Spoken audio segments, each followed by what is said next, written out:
कि यही करके ये सत्ता में बने रहें, इधर से उधर से इधर, यही इनका काम रहा।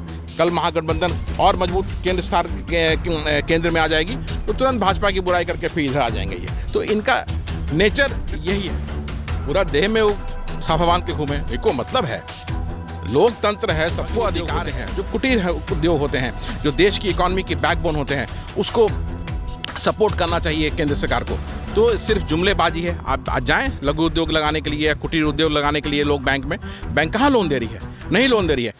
नमस्कार, मैं मनीष और आप देख रहे हैं लेटेस्ट न्यूज़ बिहार। मेरे साथ मौजूद हैं कांग्रेस के एससी विंग के प्रदेश प्रवक्ता आदित्य पासवान जी। आदित्य पासवान जी, आपका लेटेस्ट न्यूज़ में बहुत बहुत स्वागत है। मेरा पहला प्रश्न आपसे कि गुजरात में केबल पुल के गिरने से लगभग 140 लोगों की मौत हो गई है, इस पर कांग्रेस पार्टी की क्या स्टैंड है? देखिए, ये एक बड़ी दुखदाई हादसा हुई है गुजरात में, जो केबल ब्रिज गिरा और 140 लोगों की मृत्यु हो गई और कितने परिवार उजड़ गए। मतलब इससे दुखदाई, ये कोई प्राकृतिक आपदा नहीं है, ये एक मैन मेड फॉल्ट के कारण ऐसी हादसा हुई और कितने परिवार उजड़ गए। आज पूरा देश गमगीन है और हम वो उन सभी परिवार वालों के साथ जिन्होंने अपने प्रियजनों को खोया है, हमारी संतावना है, हमारी संवेदना है उन लोगों के साथ में कि वो अपने आप को संभालें। देश आपके साथ है। और साथ में मैं ये भी कहना चाहूँगा, इस चीज़ की भर्त्सना करना चाहूँगा कि लोग जो गुजरात मॉडल की बात करते हैं, कहते हैं कि गुजरात मॉडल पूरे देश में लागू होना चाहिए। तो ये सीधा उदाहरण है कि किस तरह से भ्रष्टाचार व्याप्त है गुजरात में। आप देखिए कि एक घड़ी बनाने वाली कंपनी को रोड पुल का मेंटेनेंस का काम दे दिया गया, जिसका नतीजा हुआ कि केबल ब्रिज टूट गया और इतने लोगों की मृत्यु हुई। अगर ये किसी गैर भाजपा शासित प्रदेश में होता तो हंगामा बरपा हुआ था आजकल। लेकिन आज भारतीय जनता पार्टी कहाँ इसकी कुछ जिक्र कर रही है। वो अपने स्टेट में भी जो लोग इसके जिम्मेवार हैं उसको बचाने में जुटी हुई है और कोई चर्चा नहीं हो रही है, ना कोई संवेदना है उनकी तरफ से। आज देखिए बिहार भाजपा में कहाँ कोई जिक्र कर रहा है, कोई जिक्र नहीं कर रहा है। तो ये कहाँ है भारतीय जनता पार्टी का दोहरापन? इससे सारे लोगों को समझना चाहिए। सम्राट सिंह चौधरी का अभी हालिया बयान आया नीतीश कुमार को लेकर कि जब तक नीतीश कुमार को उनके गद्दी से न हटा दूं तब तक मैं अपना साफा नहीं हटाऊंगा। इस पर आपकी क्या बयान है? पूरा देह में वो साफा बांध के घूमे। इनको मतलब है लोकतंत्र है, सबको अधिकार है। उनका कह रहे हैं कि माथा पे साफा बांध के घूमे, पूरा देह में साफा बांध के घूमे। लेकिन उनको ये बताना चाहिए कि 17 वर्षों तक जब नीतीश कुमार जी उनके साथ थे तो उनको ये सब चीज़ें नहीं दिखाई दे रही थी क्या? कि आज वो कह रहे हैं कि बिहार में भ्रष्टाचार है, बिहार में विकास नहीं हुआ। जब बिहार में बिजली के काम में जब इतना, हम तो प्रशंसा करते हैं नीतीश कुमार जी की कि बिजली के काम के क्षेत्र में उन्होंने अच्छा काम किया, पुलियों और रोड के निर्माण में उन्होंने अच्छा काम किया। आज जो बच्चे जो पढ़ नहीं पाते थे उनको लोन दे करके प्रदेश के पूरे देश में, आज हमारे प्रदेश के गरीब बच्चे जो सोचते थे, जिनका सपना था कि वो बड़े बड़े इंस्टीट्यूशन में जाके अपनी पढ़ाई पूरी करें, आज बिहार सरकार की मदद से, बिहार सरकार के लोन से वो पूरे देश में अलग अलग इंस्टीट्यूशन में, चाहे वो हॉस्पिटैलिटी हो, चाहे वो मैनेजमेंट हो, चाहे वो इंजीनियरिंग हो, चाहे वो मेडिकल हो, नर्सिंग हो, आज वो अपने सपने को पूरा कर रहे हैं। ये सब इनको नहीं दिखाई दे रहा है। ये आलतू फालतू का बात, भ्रम फैलाने का काम कि साफा पहन के रहेंगे जब तक मुख्यमंत्री जी को हटाएंगे नहीं। तो आप पहन के रहिए साफा, कौन रोक रहा है? पूरे देह में साफा लपेट के घूम रहे हैं, वो प्रचार कर रहे हैं। देखिए मोकामा और गोपालगंज में क्या रिजल्ट आएगा, महागठबंधन की जीत होती है कि नहीं होती है। हम आश्वस्त हैं कि हमारी जीत होगी, क्योंकि जनता हमारे साथ है, गरीब गुरबा शोषित वंचित महागठबंधन के साथ में है। तो ये सब जो है बयान ये लोग बोलते रहें, इससे हमारी सेहत पे, महागठबंधन की सेहत पे कोई असर नहीं पड़ेगा। इनको देखना चाहिए और बताना चाहिए कि आज जो देश में हो रहा है, जो महंगाई जिस तरह से व्याप्त है, जिस तरह से बेरोजगारी के कारण लोग परेशान हैं। आप बताइए, आज 2002-3-4 में डॉलर की कीमत थी 46 रुपये 58 पैसे और 46 रुपये उसका 2012 तक में 46 रुपये 67 पैसे हुए। 9 पैसे का इजाफा हुआ। और आप देखिए आज 8 वर्षों में 2014 के बाद से 36% का इजाफा देखने को मिल रहा है। क्यों? क्या इसके लिए कांग्रेस पार्टी जिम्मेवार है कि बैड इकोनॉमिक पॉलिसी जिम्मेवार है? केंद्र सरकार की, भारतीय जनता पार्टी की बैड इकोनॉमिक पॉलिसी जिम्मेवार इसके लिए है। इनको बताना चाहिए कि जो लघु उद्योग होते हैं, जो कुटीर उद्योग होते हैं, जो देश की इकोनॉमी की बैकबोन होते हैं, उसको सपोर्ट करना चाहिए केंद्र सरकार को।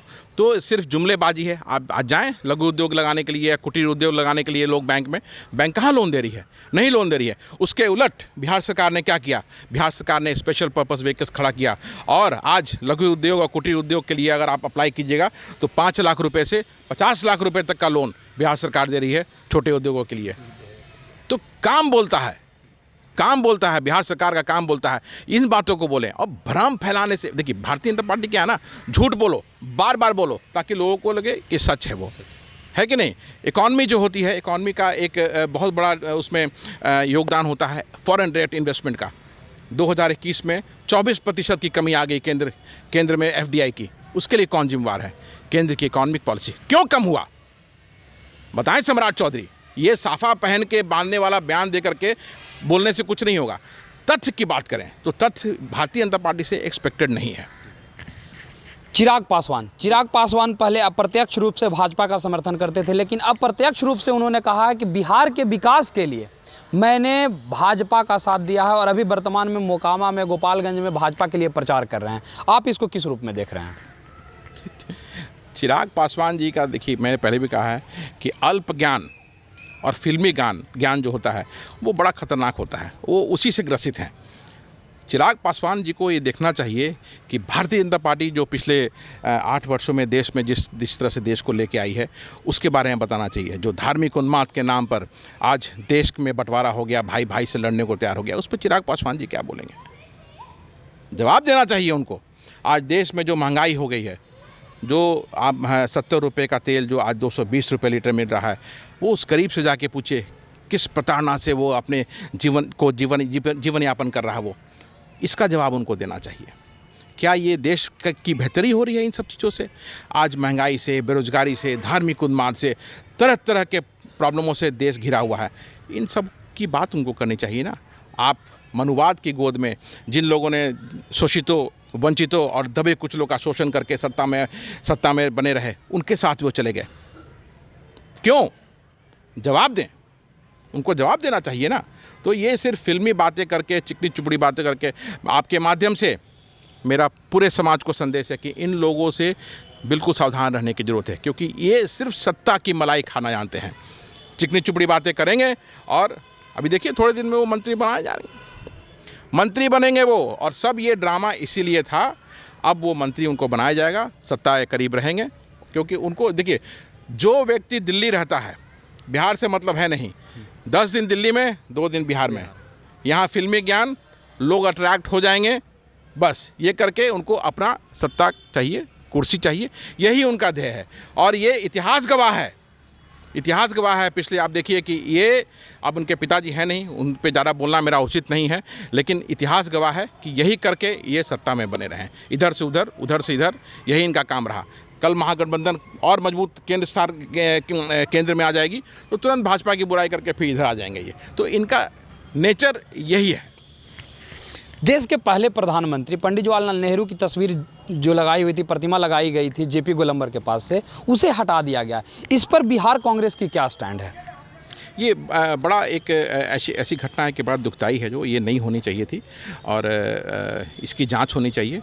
बिहार कांग्रेस का और बहुत विनम्र आग्रह है बिहार सरकार से, माननीय मुख्यमंत्री श्री नीतीश कुमार जी से और माननीय उप मुख्यमंत्री श्री तेजस्वी यादव जी से कि इसकी जांच करें और देखिए कि पता लगाएं कि कैसे, क्यों ऐसा हुआ।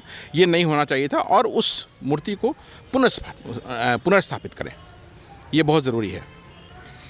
ये थे हमारे साथ आदित्य पासवान जी, जिन्होंने केबल ब्रिज जो गुजरात में बहुत बड़ा हादसा हुआ जिसमें 140 लोगों की मौत हुई, उस पर इन्होंने बयान दिया। साथ ही साथ इन्होंने ये भी कहा कि चिराग पासवान जो अभी भाजपा को प्रत्यक्ष रूप से समर्थन कर रहे हैं, इनके पास अल्प ज्ञान है और इनके पास राजनीति की कोई ज्ञान नहीं है, सिर्फ और सिर्फ मंत्री बनने के लिए ये अभी भाजपा के गोद में जाके बैठने वाले हैं। इस तरह के तमाम खबरों के लिए देखते रहें लेटेस्ट न्यूज़ बिहार। धन्यवाद।